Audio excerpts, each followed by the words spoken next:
Orang yang manja dengan saya panggil Dek Yan. Dek Yan. Dek Yan. Dek Yan. Dek Yan.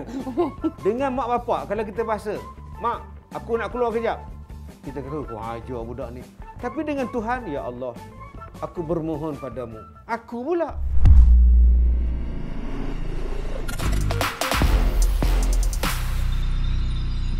Mak, bini saya panggil saya, "Oi, Lan Solo." Macam itu okey je. Apa yang menyenangkan dalam perhubungan tu? Kalau suami isteri tu rasa selesa dengan panggilan macam tu, apa salahnya? Kadang-kadang itu mungkin lebih romantik daripada kita buat romantik. Dalam setiap kisah rumah tangga tu, masing-masing je yang tahu. Orang luar tu saya rasa macam, "Ya, tak payahlah sibuk hal rumah tangga orang. Jaga kain sendiri." Dalam rumah tangga ni biasalah panggilan macam-macam. Cuma udah dalam panggil nama, tak dengar lagi yang panggil nama-nama lain. Peradaban, adab-adab kita daripada kita panggil dengan nama yang tak sesuai. Nama binatang ke, panggil nama-nama yang agak kurang ajar ke, macam tiba-tiba panggil kau Fui ke hai ke. Relax, setiap orang ada pendapat, cara mereka tersendiri. Kalau mereka selesa begitu, kenapa orang yang nak berkata-kata pula? Mungkin pasangan tu mengambil masa sebab sebelum ni mungkin panggil nama. Bila bersuami isteri ke dah kahwin ke, dia kena tukar. Bismillahirrahmanirrahim. Assalamualaikum warahmatullahi taala wabarakatuh dan salam sejahtera bagi mereka yang bukan Islam yang menonton Sembang Viral setiap malam 7.30 di TV9. Pantas, padu, padat, pendek je 10 minit, penuh dengan info dan yang penting bermanfaat pada kita. Baik, saya sekali lagi bersama dengan Datuk Ustaz Kazim Ilyas. Datuk. Ya. Datuk ni memang penggemar baju batik. Orang bagi. Kasut? Kasut je saya beli. Stokin orang bagi, seluar orang bagi, cincin orang bagi, jam orang bagi. Alhamdulillah. Alhamdulillah. Dalam kehidupan manusia ni Datuk kan, dia ada branding. Macam produk tu dia ada brand dia. Manusia juga ada brand iaitu nama dia tu kan.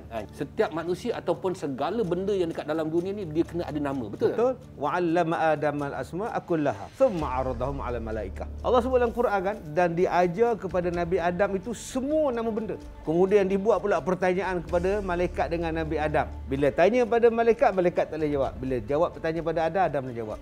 Maknanya setiap satu benda itu ada nama dia. Ini keistimewaan baik orang ke. Dan orang tu pula kadang-kadang 2-3 nama dia ada. Rasulullah mempunyai berapa banyak nama. Bukan setakat Muhammad aja, dia juga Ahmad. Ya, dia juga yang dipanggil sebagai nama-nama yang baik, Toha, Yasin. Itu semua nama Nabi Muhammad, Muzammil, Mudathir. Jadi satu orang tu, saya pun banyak nama. Saya nama Kazim. Saya juga nama mak bapak saya panggil saya Ikram. Orang kampung saya panggil Ikram. Orang yang manja dengan saya panggil Dek Yan. Dek Yan. Dek Yan. Dek Yan. Dek Yan. Masa bercinta lu, Zim. Zim. Tapi kalau orang benci kat saya, Zam-Zam. Allah Kazam. Dia panggil macam itulah. Isteri saya pun panggil. Saya suruh dia panggil nama yang orang tak pernah panggil pada saya. Kalau Zim pun dah panggil. Dek Yan pun dah panggil. Ikram pun dah panggil. Kazim lagi panggil. Diuk lagi banyak orang panggil. Saya suruh dia panggil saya nama yang orang lain tak panggil. Dan saya pun panggil dia nama yang orang lain tak panggil pada dia. Nama apa tu? Rahsialah. Takkan nak cerita di sini. Nanti orang panggil dia pula. Nanti orang panggil saya dengan nama tu pula. Habislah brand tu. Tak habislah branding dia. Macam saya pun banyak nama tu. Apa? Nama saya Castello. Muhammad Noor. Oh, Muhammad Noor. Castello. Muhammad Noor, Cahaya Muhammad tu. Allahu Akbar. Allahu Akbar. Lepas tu nama dalam ni Rosham Noor. Rosham Noor. Rosham Noor. Kalau kamu nama kampung Legau. Oh. Sampai sekarang macam mentua saya semua panggil Legau. Legau tu sebab apa Sebab saya kecil-kecil kuat berlega. Oh. Jadi arwah nenek saya dia Datuk Lega kan. Tapi dalam filem saya ada banyak nama. Adalah sikit kat dalam internet ni dia viral sikit. Bila sahabat saya, adik saya ni Hakim Rusli. Lepas tu orang rumah dia tengah buat video. Lepas tu dia datang gua pada belakang. Tiba-tiba dia datang, "Kau ni Kim, janganlah buat macam ni Kim." Dia engkau aku je. Jadi netizen ni tahulah tu, dia cakap tak sepatutnya kau panggil macam ni, kau kena panggil sayang ke abang ke macam tu. Baik, ini persoalan kita tentang panggil aku, panggil engkau, panggil bahasa nama. Kalau saya panggil pada Datuk Rosham, saya panggil Rosham. Orang Melayu kita panggil apa? Oh, tak ada adab ni. Kalau yang muda panggil yang tua dengan nama pun kita kurang adab ni. Itu panggil pakcik ke, abang long ke, panggil ayahanda ke, gitu. Itu adat kita di dalam bahasa Melayu kita. Yang pertama sekali kita nak tengok perkataan aku je. Dengan mak bapak kalau kita bahasa, "Mak, aku nak keluar kejap." Kita kata, "Kau ajar budak ni." Tapi dengan Tuhan, "Ya Allah, aku bermohon padamu." Aku pula.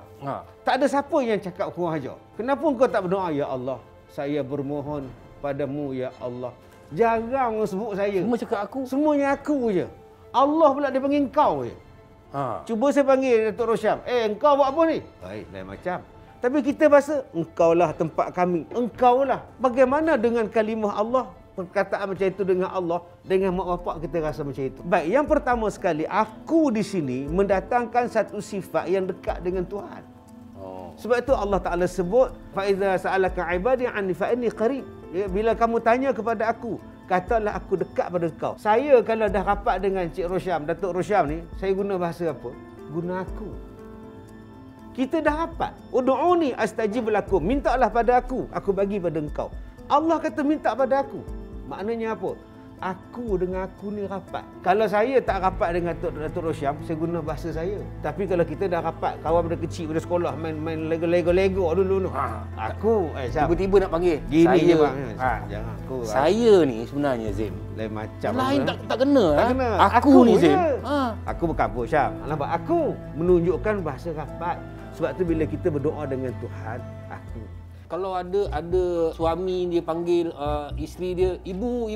Ya, itu pun kita tak dapat nafikan. Ibu, dia panggil mama, dia panggil papa. Tapi dia reflect pada anak-anak dia. Supaya anak dia pun memanggil pada perkataan yang sama. Dan dia tu sebut mama, tujuan dia untuk anak dia. Yang kedua, sebagai satu panggilan mengumumkan pada anak dia itu mama. Bukan niat dia menziharkan isteri dia. Engkau tak boleh panggil engkau mama tau. Itu isteri engkau. Bila engkau panggil dia mama, engkau dah ziharkan isteri. Tak. Bukan, salah tu maklum. Biar benar maklum ya. Buat bertenang elok. Zihar ialah memberikan perumpamaan, menganggap sesuatu yang menaikkan nafsu, menaikkan gairah pada isteri disamakan dengan mak dia. Misalnya dikatakan, belakang kau tu macam belakang mak aku. Belakang tu maknanya nak sebut dalam TV ni bahaya kan. Ponggong dia memang nama dia Ponggong Ustaz. Oh ya ke? Dak belakang apa nama dia memang Ponggong. Takut dia Z kan, Z. Tak ada kan. Nama dia Ponggong. Tak boleh lah benda macam itu. Tapi kalau dia sebutkan, oi tinggi kau macam tinggi mama. Tak apa. Tak ada siapa yang bernafsu dengan tinggi. Perangai kau macam perangai mak kau. Tak apa. Yang zihar ialah sesuatu yang menaikkan nafsu, yang mendatangkan gairah.